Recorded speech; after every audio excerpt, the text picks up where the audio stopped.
In Rome, £40,000 goes up in smoke, and there's some things money just can't buy. It's 4 weeks in the UK away from all the contamination. It extends their life by up to 2 years.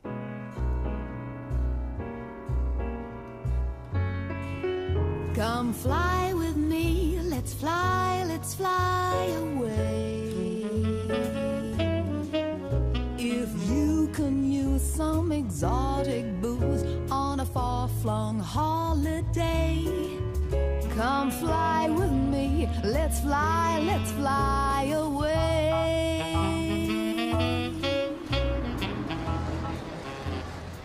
They didn't tell me I needed photographic evidence. It's not regulations without the whole of the UK. I've got to get on it to get my children. I've got ID, I've got all the rest of it. I've said I'll fax it. Please let me on the flight so I can get my kids. It's not compulsory in any other airline. I'll have to put you on to the next one. Sorry? I can't. My kids are on their own in Edinburgh. Please let me get there. Gillian Waddell's due to pick up her 3 children from her parents in Scotland, but never having flown Easyjet before, she's arrived without any photographic ID. It's not mandatory requirements throughout the UK. British Airways don't demand a driving licence is what's required. Before you book the flight, you should you sign something and that actually sent. I haven't. My secretary booked it in the office, and I'm sorry about it, but I've got to get to my kids. And if you require photographic evidence, it's not like anybody else. To make matters worse, she's supposed to drive the children back south overnight so they can fly on holiday to Spain from Heathrow tomorrow morning, and time isn't on her side. No, I've got elderly parents who are there doing a good job until I get there, and they have to leave at 7, and it's because it's I have to drive miles out of Edinburgh to pick them up, bring them all the way back in, and then drive 11 hours back down from Edinburgh to London in order for them to get a flight. Bear with me, the manager's come down and speak to you in a minute. Do you want to wait to the side? With her passport locked up at home, Gillian's chances of getting her children off on holiday are looking slim. It's late morning, and Gatwick-based Captain Chris Pell has just finished his shift. Well, just come in from Nice. Been up since 3:15 this morning, so feeling a bit jaded.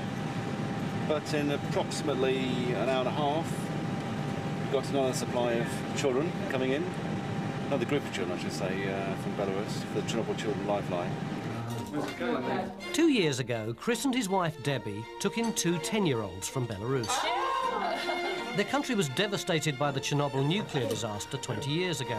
Right, here we go. For the kids, it was an experience of a lifetime.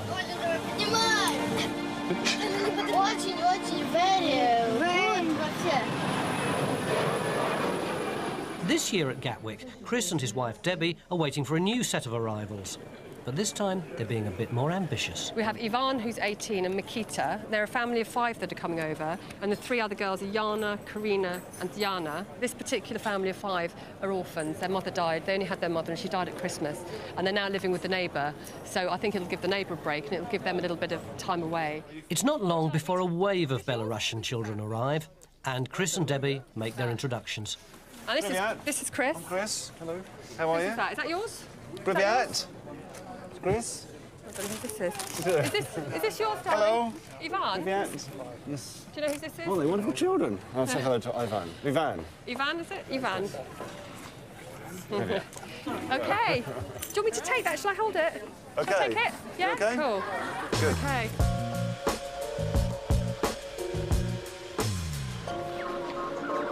Bristol Airport. Check-in for Inverness is open, and luggage is moving smoothly off down the ramp. Except that is for student Peter Loveday and his friends. If you can get some kind of bubble wrap or packaging for them, then we'll accept them, otherwise we can't accept them. OK, how long have we got anyway? We've got our 2 minutes, so about 12 o'clock. OK. We're cycling John O'Groats to Land's End, and we've just been told we need boxes for our bikes. We haven't got any boxes, and we might not be able to fly, which is a bit of a pain. Doing it for charity, so it's a real pain. What charity are you doing it for? A charity called the Melza James House, a children's hospice. So it's a good cause. But obviously we need to get our bikes on, otherwise we're not going to be able to do it. So since we get paid to drive. What they really need are 4 80-pound padded bike bags, readily available from your local bike shop. But being students, they've come up with a slightly cheaper alternative. Cardboard boxes from Smith's. Oh, and a beach mat. How sufficient? Do you have to cover the wheels or what? It has to be pretty covered, because I mean, if the pedals rip through that, we're talking about the whole of the aircraft getting damaged. It's the time element. It's just we didn't plan on doing this. We thought it would be straightforward, take your bike on. With limited packaging available, the boys have less than an hour to wrap their bikes securely. on your own. Are you planning? Yes, I I'm am. booked on the 4 o'clock to Edinburgh, right? In Luton, Gillian Waddell's now trying to convince manager Leo Jones to let her on the Edinburgh flight. The woman's told me I can't travel without ID. I have to get on the flight. I've got 3 children waiting on a very tight timetable so that I can pick them up, drive them back, then drive 11 hours back from Edinburgh to London. What time is that Edinburgh flight going? 4 o'clock, 3 minutes ago. You won't be able to get on the 4 o'clock flight now. Let me just make sure that one is on time. No, the flight's boarded now. Please, I can't get you on there. Is it gone? Has it shut the doors? It's irrelevant of gone or not because you don't have the correct ID with you. That's what's preventing us getting you on board the aircraft. But if you give me a fax number, I could get my office to fax a copy to you right now. We can't accept a fax. That's not an official form of But I didn't know. information. Nobody else does this. British Airways don't do this. Nobody else does it. What can you do to help me? I can happily give you a free transfer to a later flight when you can get us I a can't document. get all the way home. I'll never get back for the 6 o'clock. It took 5 hours to get back from London. Somebody courier it, maybe? No, I haven't got money to spend £90 couriering it. I want to get on a flight to get there. We're not made of money. Why do you think we can't have an Easyjet ticket? We've got a couple more seats on the later flights. And I Can we can't- go ahead and sell them, or did you want one of them? But I haven't got my passport. And you won't accept me without a passport. You're saying is you can't fly later on today. I can't get back All and right. forwards in So 4.5 can we hours. go It ahead takes and 8 sell? hours. Do what you want. Officially, the flights are non-transferable or refundable, so we could have said you have lost everything. But we're not like that. We do have hearts. We try to help people where we can, but she just couldn't see it. With her children's holiday hanging in the balance, Gillian now has a mad dash to Heathrow to catch an alternative flight. I'll catch the 6:25, which will get me into Edinburgh at 7:35. Yeah, all right. I will then drive 2 hours to where my children are, who have been waiting for 4 hours. I will then jump in a car and drive all the way back down to London, breaking or risking our necks and all the rest of it, in order to make the timetable. Thanks a lot, EasyJet. In Weybridge, Surrey, Debbie Pell has arrived back home with some very tired visitors. Asleep. They sleep. Yeah. Must be absolutely shattered. Absolutely shattered, isn't it? I think Mikita's fast asleep in here. Is he? Well, it's okay, don't worry, darling. You come on. Oh, I don't believe it. No, it's okay. Something mind your head, okay? Ready? Don't know where that's gone. They may be tired, but once inside, curiosity gets the better of them. Good, I think they look fantastic, don't they? I mean, they look... I mean, obviously they're exhausted, but now they see the toys. It's a shame about the weather, that's the only thing. Having braved temperatures of -35 in Belarus, the weather doesn't seem to bother the youngsters too much. Oh, they come from a village life, very poor, very simple life. They live in a one-storey wooden shack in the countryside in Belarus. I think when the kids sort of turn up to our home and the house they're staying in, it would be mind-boggling for them. It really helps children coming over here because 4 weeks in the UK away from all contamination that's still in Belarus extends their life by up to 2 years. So physically it's going to help them, as well as just having a great time. At Bristol, the boys have been busy wrapping their bikes in, well, whatever they can lay their hands on. May not look pretty, but as long as it works. But it's Supervisor Michelle who's going to have to OK the wrapping before they can check in. Unusual wrapping. I think I need a little bit more tape round. Yeah, just to make it... It's quite bizarre, actually. As long as I get the pedal up. Yes, if you can get that out of the way, that's fine. Right, lad. Yeah. Cool. I think perhaps the guys worked on Blue Peter at some time or another. It's quite bizarre, but it's better than nothing. Michelle's fairly forgiving, which is good, because the reason for the Demelza James House charity trip is more heartfelt than Peter first let on. James is my cousin, and he died of a terminal illness called MPS when he was 11 years old. And they set up, my auntie and uncle set up a charity called James House in order to help children. And I thought it was a worthy cause to support, so that's why I'm getting some money for that. So nearly done. John, how's things coming along? I'm running low on coffee. With only one bike covered and another 3 to go, the boys are rapidly running out of time. The truth is that if we run out of cardboard, we can't go on this trip, unfortunately. So it's a major emergency. Edinburgh. Edinburgh. Where is your hotel? The city centre of the Belfast. Right, you're not going to... Do you have anything photographic at all? Any photographic ID? Because you can't travel without it. Sunghwa Zhao has been travelling with friends from Newcastle. She's booked on the last flight from Belfast to Edinburgh, but she's left her passport at a hostel in the city centre. What's your advice? The only thing would be really tomorrow morning's flight. The only thing I can suggest is that you dash to Belfast, come back. I'll be here till at least 9:30, 10 o'clock, and we'll see what we can sort out for you when you come back, if you've missed all the flights. But I mean, then you're going to be coming all the way back to then maybe not get on a flight. It's up to you whether you'd be safer to change to tomorrow's flight. I go back to Belfast if the time is not enough. Just change tomorrow morning. Change to tomorrow morning, yeah. Okay, so we'll see you when you get back. Fingers crossed. With less than an hour to make a return trip to the city centre, time's going to be tight. In Bristol, having completely run out of cardboard, the boys' efforts have stalled and Michelle's not impressed. That's awful. We have a plethora of packaging. Finish off with a bit of plastic from a drinks bottle over on that side. I think we might have to do a little bit better with that one. But luckily, Peter and John have rustled up a substitute. More beach mats. These are our beach mats. Going to come in quite handy on the tour, I'm sure. But yeah, hopefully we'll cover our bikes. So. We have 10 minutes, lads, to check in on this flight. One more time. Is that ready? Yeah, that's fine. We'll get you that checked in. Yeah, you can. It's like it's a knockout. Who's going to get the bike first so we can get it on board? I think because it is for a charity bike ride, we've been extra lenient here because it's not the best. Any more passengers travelling to Inverness? With only minutes to spare, the boys and their alternative bike bags are finally allowed to check in. Are we all in? Done and done? Too sweet then. We'll go on in about 2 seconds. Cheers. Thanks a lot, lads. Thank you. Bye. Thank you very much. Thanks, oh, we got them on. Well, there's about 30 seconds before boarding. Over in Belfast, Sunghwa Zhao and her friends should be well on their way to the hostel, but there's been a change of plan.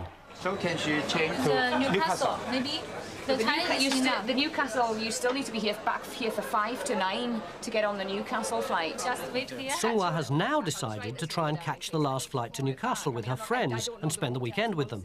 24 this hostel to tell them. This one here? Yes. And to make sure she gets that flight, she wants the hostel to send her passport direct by taxi. Can you remember your room number? 28. 28. 27. 26. 27. 27. 27. Yes. Oh, hello, my name's Tracy. I work for Easyjet at Belfast International Airport. I have a passenger here who has left their passport in your hostel. Is there any way that you could put that in a taxi and get it to the airport, and the passenger will pay for the taxi once it arrives? It's just otherwise she isn't going to be able to travel tonight. Thanks for your help now. Thank you. Bye. They definitely have your passport there. He's going to ring me back and try and arrange to get the passport in a taxi as quickly as possible. So as soon as he rings me back, we'll go from there and see what we can do for you, OK? The hostel's happy to help, but will the taxi arrive in time?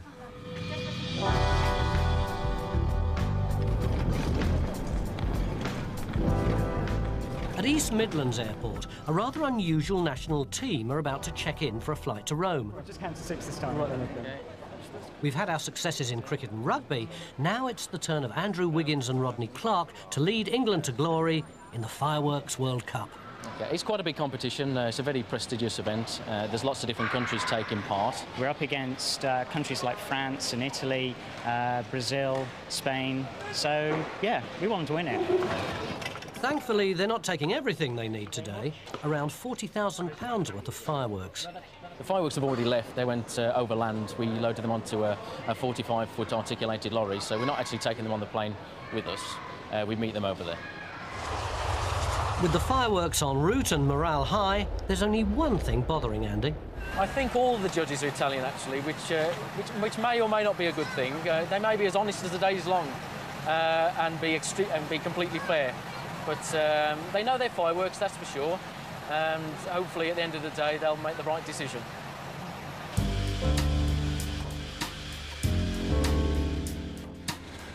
At Gatwick, the morning flight to Inverness is getting ready to leave. And pilot Chris Pell's expecting some special guests. Wife Debbie has arrived with an entourage of children to check in. The plan is that my son Jamie and daughter Emmy and the 5 orphan kids for the Chernobyl Children Lifeline meeting me on board the aircraft any second now, and we're on our way up to Inverness into a hotel, and then we're going to go dolphin watching later on today. In the UK, we might take a trip to the seaside for granted, but for the children, it's much more than just a day out. Belarus is a landlocked country, and of course these kids have never seen the sea before, let alone a beach or waves, and I guess they all might get a bit seasick, including me. Amelia, that's you, and that's what I need. Thank you very much. That's really kind. Okay, thank you. Hello. Once on board, the kids are greeted by their very own pilot. Go on, you fine? Do you want to go look with Chris? Go with Chris, Makita? One of the advantages of that is you get a quick peek in the cockpit before you take off. And up in the air, the VIP treatment doesn't let up. Hello, Debbie. How are you? Fine. Yeah, really good. Thank you very much. How are you all? You okay? I've got you all a little present from Easyjet. Oh, thank you, Chris. Okay, well, there we go. This one for you. Oh, thank you. That's really kind. Little presents. Press the button. Here we are. If you pull that out, that's the battery. All right. And then you press... Ah! You do that? Jamie, do you want me to help you with yours? While some of the kids are liking the attention, for others, it's a bit much. Okay, this is Chris here for the Chernobyl children. Hope you have a lovely time back there. We'll be on the ground for about half an hour. I hope it's been good. I'll see you soon. Blushes aside, the kids are in for a great day out. Meanwhile, back on the ground in Belfast, the Newcastle flight is about to leave. And there's still no sign of Sunghwa's passport. Let her know us. Just 50 minutes left. With check-in about to close, it's not looking good.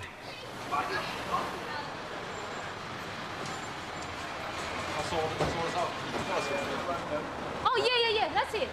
Hello? Okay, hello? This way? Hello? Hello? Sir? Just a sec. Just for the passport? You want to pay that? Yeah. How much? 25. 25? Okay, thank you very much, okay, sir. all the best. Okay. Oh. The taxi might have arrived, but is it too late?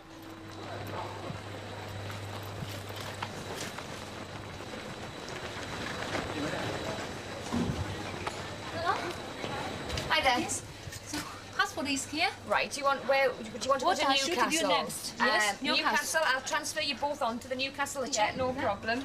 So at least you're getting to fly. Thank you very much. No problem. She may not be going to Edinburgh, but with the delights of Newcastle's nightlife ahead, Sunghwa's not too disappointed. There are a lot of club in Newcastle. Just celebrate for today, maybe. You might go clubbing. Yes, of course. It's my hometown. I love Newcastle. Your hometown? Yes, that's where I'm from. After a stressful hour, Sunghwa and her friends are clear for takeoff.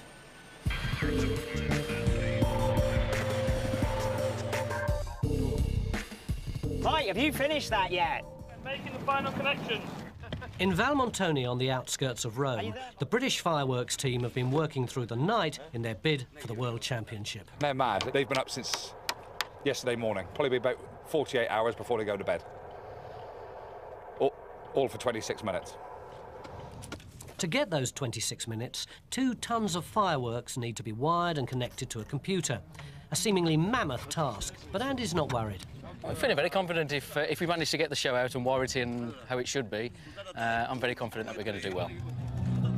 As darkness falls, the crowds gather, and it's time for the team to see if all their hard work has paid off.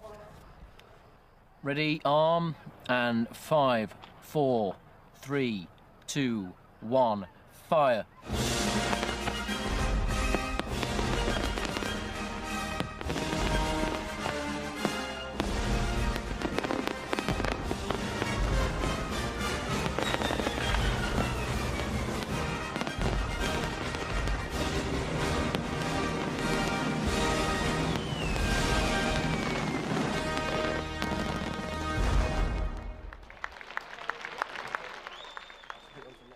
Gillian Waddell caught the flight to Edinburgh and made it back in time with the children for their holiday to Spain.